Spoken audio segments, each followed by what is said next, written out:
Welcome back, guys. This is Stitch and Stacy. This morning I want to teach you how to respond to a I guess direction in a pattern that tells you to crochet between stitches. When I first seen that, I had my tongue hanging out of my mouth. I'm like, between stitches, okay. So I did eventually figure that one out, so I wanted to share that with you. It is a different technique, and it also works into a different technique called spikes. So what we're going to do is make our slip knot, and let's make us a chain. 1, 2, 3, 4, 5, 6, 7, 8, 9, and 10. Okay, so now what we're going to do is we're going to double crochet all the way across. So wrap your yarn. You want to go in that third stitch, and let's do double crochets all the way across. Okay, and the refresher is you wrap your yarn, go inside your stitch, make sure you have 2 loops on your hook, grab your yarn and pull through. You'll have 3, wrap, pull through 2, wrap, pull through 2. That's your double crochet.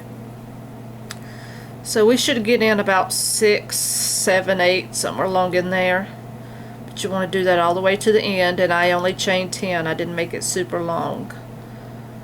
But you do have to have enough to demonstrate and to work with. So go all the way to the end. I have 2 more. And if you need to stop the video to complete yours, that's perfectly fine. You can pick up where you left off at your own pace. Okay, now we're going to chain 3 here. 1, 2, 3, and we're going to turn our work.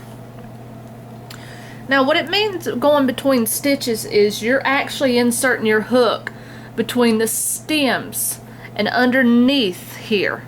Underneath here is sort of like going like if you were going to do a post stitch. You're going to go under here instead of in these stitches. So if I wanted to go between the first and the second stitch with a double crochet, you're going to go wrap your yarn and you're going to insert in that gap. It's basically a gap stitch. That's my interpretation of it. So then you put it basically in between your posts, not in the stitches there. So do that one more time. You insert it and go underneath the stitch, not on the stitch. So that's where you get your between stitches. Now also this works later when you get more rows into spiking. When you get to the point to where you have more rows built on, you go inside your stitches down here and do a crochet, and it leaves a long spike, which I'll get into that video later. So again, when your pattern is calling go between your stitches, that doesn't mean anywhere up here. It means basically, I guess to translate, it means go between your posts and underneath your actual stitch, and complete your stitches like this. So if we to go all the way across, you're basically doing gaps,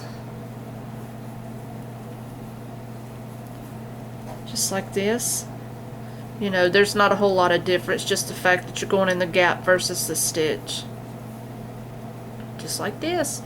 Doesn't look a whole lot of difference, but there's a reason for it in your pattern. So just make sure you follow your pattern very carefully, and if it tells you in between stitches, you go in between the posts. Okay, so this is between stitches. You guys make sure to hit my like button for me, and hope you enjoyed this sweet but short video.